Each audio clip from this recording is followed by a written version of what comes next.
Imagine Europe in the mid-18th century, a continent whose heart beat with royal ambitions and shifting alliances, where nothing was certain except that every great power lay in wait for the other.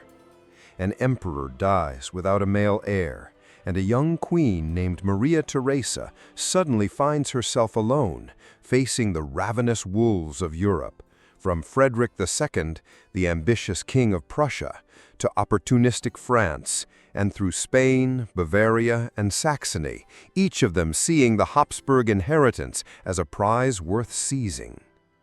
This was no ordinary war, but a clash that shook the European order to its very foundations. It ignited Prussia's rise as a major power and set the stage for transformations that would lead to the 7 Years' War and the reshaping of the entire continent. The War of the Austrian Succession was not simply a struggle over a throne. It was the dawn of a new age of European wars, stretching from the battlefields of Silesia and Bohemia to distant oceans and colonies, becoming an early model of global conflict. What then happened in those 8 years that overturned the balance of power? And how did Maria Theresa manage to safeguard her inheritance amid a storm of crises? That is the story we shall uncover together in this journey into one of the most dangerous and complex wars in Europe's history.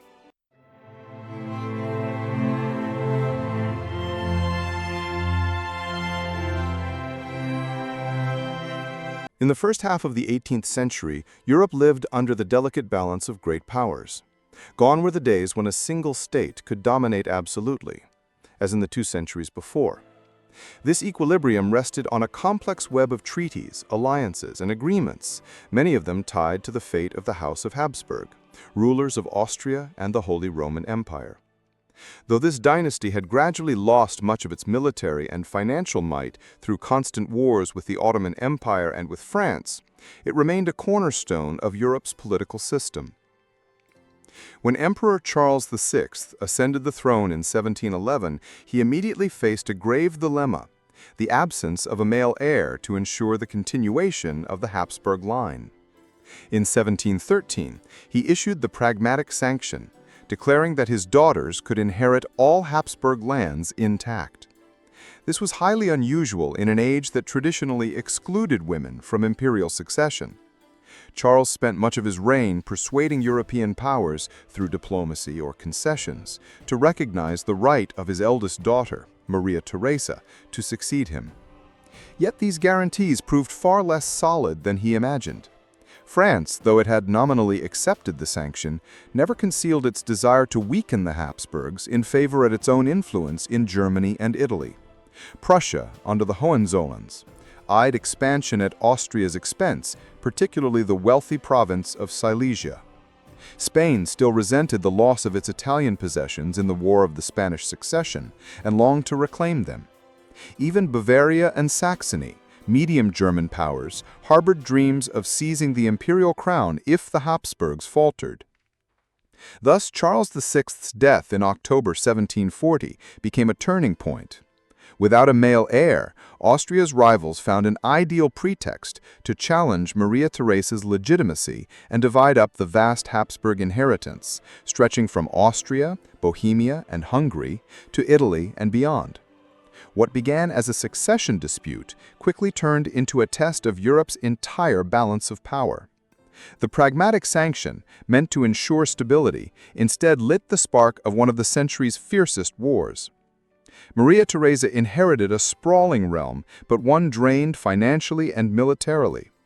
Her father left her with empty coffers and an underprepared army. Her rivals wasted no time. At the forefront stood Frederick II of Prussia, young and ambitious, who had ascended the throne that very year. Knowing his well-trained army was among the most disciplined in Europe, he seized the opportunity and invaded Silesia in December 1740, igniting the conflict. Maria Theresa sought support from the powers that had pledged to honor the Pragmatic Sanction, but many betrayed their promises. France, eager to redraw Germany's political map, allied itself with Bavaria, where Elector Charles Albert aspired to the imperial crown. Spain joined this Franco-Bavarian camp, determined to recover its Italian duchies lost in 1713. Saxony and Poland also joined the fray, seeking gains in Bohemia. Thus, a formidable coalition, France, Spain, Bavaria, Saxony, and Prussia, lined up against Maria Theresa in short order. With few options left, Maria Theresa turned to Britain, a natural ally fearful of French expansion, and to the Dutch Republic, which shared the same concern. Russia expressed sympathy as well, though it held back from immediate intervention. By 1741, the crisis was no longer just dynastic. It was political, military, and imperial.